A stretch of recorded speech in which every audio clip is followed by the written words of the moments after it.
Good evening everybody. Chhabra Neel math classes Aizawl में आपका स्वागत है। बच्चों, आज हम यहाँ डिस्कस करेंगे 10th क्लास की एक्सरसाइज 8.1। उसमें हमें ट्रिग्नोमेट्री में कुछ क्वेश्चंस पहले चेक कर चुके हैं। आज हम देखते हैं यहाँ क्वेश्चन नंबर 9। यहाँ पर मिला हुआ है टेंजेंट ए इक्वल टू 1/√3 और हमें जो वैल्यू फाइंड आउट करनी है वो है sin A into cos C plus cos A into sin C. तो हम देखते हैं कि हमें टेंजेंट ए मिला हुआ है, तो हम पहले एक राइट ट्रायंगल बनाएंगे जिसमें एंगल ए को यहाँ बेस पर रखेंगे। अब यहाँ पर जो राइट एंगल है वो बी पर है, तो सी पॉइंट हमें यहाँ मिलेगा। हम देखते हैं कि सबसे पहली कंडीशन वही कि टेंजेंट ए इक्वल टू 1/√3 है, तो हम इसे लिख सकते हैं, ये बनता है परपेंडिकुलर अपॉन बेस। अब ये देखते हैं कि 1/√3 ये सभी कुछ टर्म्स मिली हैं, वो रेशो में मिली हैं, लेंथ नहीं है, तो हम यहाँ पर परपेंडिकुलर यहाँ पर 1 और बेस √3 और देखें कि यहाँ पर क्योंकि रेशो थी इसलिए यहाँ पर k एंड √3 के ले सकते हैं। यूजिंग पाइथागोरस थ्योरम हम लिखते हैं AC² equal to AB² plus BC²। Then AC² equal to AB² करेंगे तो 3k² बनेगा और यहाँ पर k²। AC² की वैल्यू आती है 4k², तो AC की वैल्यू आएगी 2k। अब देखिए हमें आवश्यकता किसकी है, साइन ए। हम साइन ए को लेकर चलते हैं तो उस कंडीशन में हमें मिलता है परपेंडिकुलर अपॉन हाइपोटेन्यूज। अब परपेंडिकुलर है के और हाइपोटेन्यूज है 2k, तो मिलता है 1/2।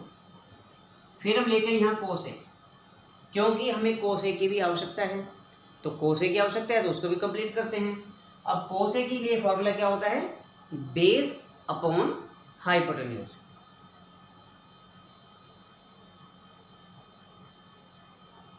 बेस है यहाँ पर √3k, हाइपोटेन्यूज है 2k, तो k से k कैंसिल, √3/2 हमें यहाँ मिलता है। अब इसके बाद हम देखें कि हमें साइन ए एंड कोस ए लिया, अब इसके साथ साथ हमें कोस सी एंड साइन सी भी चाहिए। अब हम एंगल यहाँ पर ले लेते हैं। अगर हम एंगल यहाँ पर लेते हैं तो अब ये बन गया हमारे पास परपेंडिकुलर, ये बना बेस।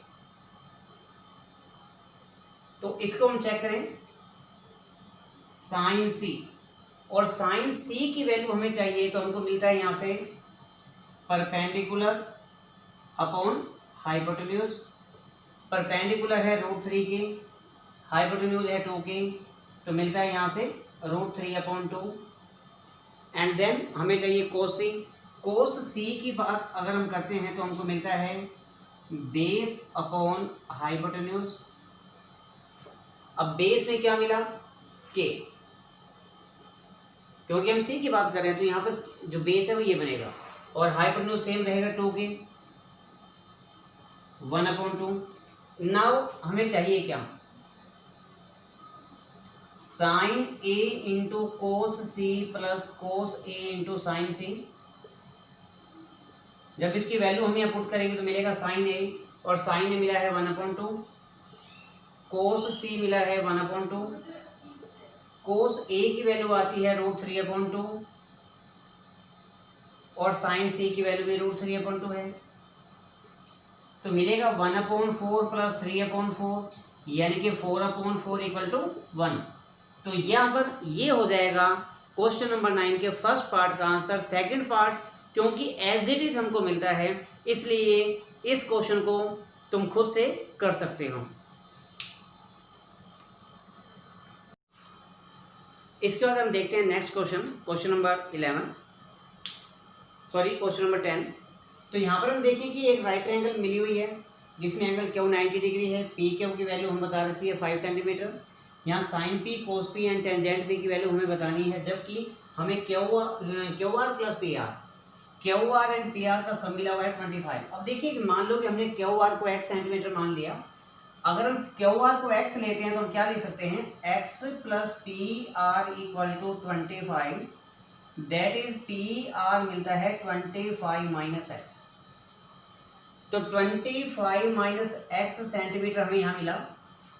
तो जरा चेक करें कि ये 25 माइनस एक्स सेंटीमीटर हमने यहाँ लिखा। अब देखें, in right triangle P Q R, according to Pythagoras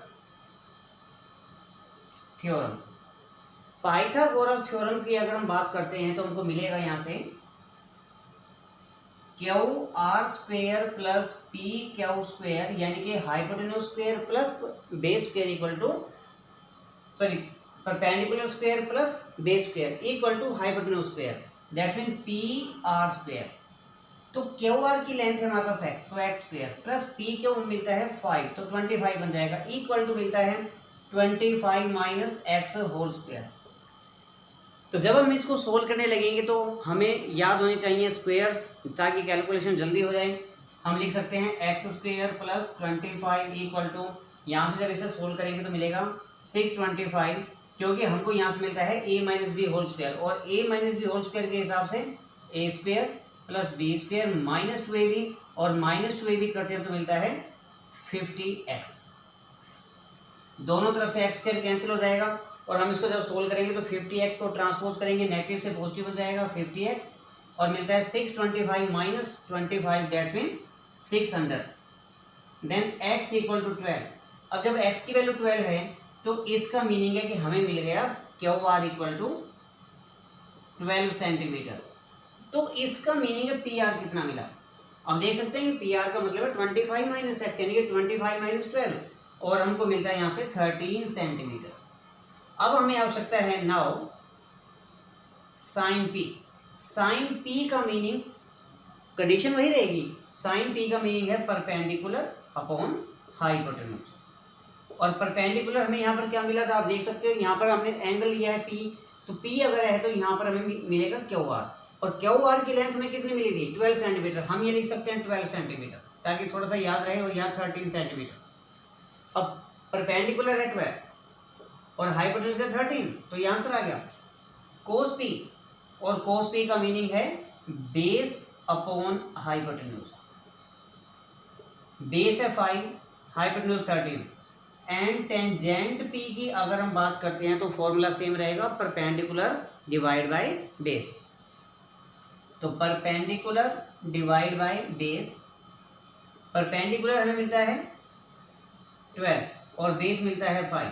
तो इस तरह से ये 3 आंसर्स हमें यहाँ पर कंप्लीट मिल जाते हैं। और अब हम यहाँ देखते हैं आखिरी क्वेश्चन, बिल्कुल जिसमें कुछ ट्रू फॉल्स की कंडीशन बताई हुई हैं। तो मैं देखना है कि ये 5 कंडीशंस में से ट्रू और या फॉल्स कैसे बनता है। पहले लिखा है कि tangent A is always less than 1, कि टेंजेंट ए की वैल्यू हमेशा 1 से कम होती है। तो हम चेक करें क्या ये सही बात है। ये देखिए बेटा, हमने टेंजेंट ए लिया तो हमने ए यहाँ पर रखा, टेंजेंट ए चाहिए। अब टेंजेंट में क्या होता है, परपेंडिकुलर अपॉन बेस। तो हम ये देखें कि हाइपोटेन्यूज सबसे बड़ी साइड होती है, तो हम अगर यहाँ पर 3 लेते हैं 3 सेंटीमीटर और यहाँ 4 सेंटीमीटर लें तो ये 5 सेंटीमीटर बन जाएगा। इस केस में टेंजेंट ए क्या बनता है, टेंजेंट ए बनता है 3/4, जो कि 3 से कम है, सॉरी 1 से कम है। फिर अब मान लीजिए कि हमने यहाँ 4 सेंटीमीटर लिया और यहाँ 3 सेंटीमीटर लिया, तो कोई फर्क नहीं पड़ेगा क्योंकि हाइपोटेन्यूज अभी भी 5 आएगा। तो उस कंडीशन में हमें क्या मिलता है कि टेंजेंट ए की वैल्यू आती है 4/3 परपेंडिकुलर अपॉन बेस। तो अब यहाँ पर क्या है, it is less than 1 but it is greater than 1। इसका मतलब है टेंजेंट ए हमेशा 1 से कम हो या हमेशा 1 से ज़्यादा हो, ऐसी कोई कंडीशन क्लियर नहीं होती। So it is false, we can say it is false. Next point देखते हैं। नेक्स्ट पॉइंट में मिला है कि सेकेंट ए इक्वल टू 12/5। अगर हम यहाँ पर सेकेंड ए के लिए लेते हैं तो सेकेंड ए के लिए हमें फॉर्मूला क्या मिलता है, यस, हाइपोटेन्यूज अपॉन बेस। तो हाइपोटेन्यूज यहाँ पर होगा। अब यहाँ पर देखो कहता है हाइपोटेन्यूज 12 और बेस 5, बिल्कुल ये पॉसिबल है। क्यों पॉसिबल है? क्योंकि 12 जो होता है वो हमेशा बेस से और परपेंडिकुलर से ग्रेटर होता है। तो इसका मतलब है कि ये कंडीशन ट्रू बन जाती है। ये 12/5 सेकेंड ए की कोई वैल्यू हो सकती है किसी एंगल के लिए, तो ये भी ट्रू मिला। नेक्स्ट है cos A is used for cosecant A. No, ये बिल्कुल गलत है, क्योंकि कोसिकेंट ए को हम लिख सकते हैं कोसेक ए, नॉट कोस ए। कोस ए का मीनिंग होता है कोसाइन ए। इसका मीनिंग है कि यहाँ जो मिला है वो ठीक नहीं है, वो फॉल्स होगा। चलिए, हमारे पास 3 आंसर्स हो गए। फिर कहता है cot A is the product of cot and A. Cot A, cot और ए का प्रोडक्ट है, ये गलत है। क्यों गलत है? क्योंकि ए कोट से मल्टीप्लाई नहीं हुआ, but A is angle for cot. इसका मीनिंग है, हम यहाँ कहेंगे इट इज फॉल्स।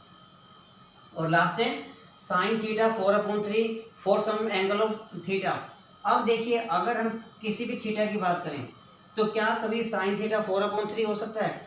देखिए, अगर मैंने यहाँ 3 लिया, यहाँ 4 लिया, 3 सेंटीमीटर 4 और ये 4 सेंटीमीटर हमने लिया, तो हाइपोटेन्यूज बनता है 5।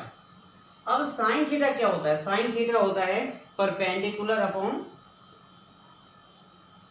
हाइपोटेन्यूज। इस कंडीशन में मिलेगा 3/5।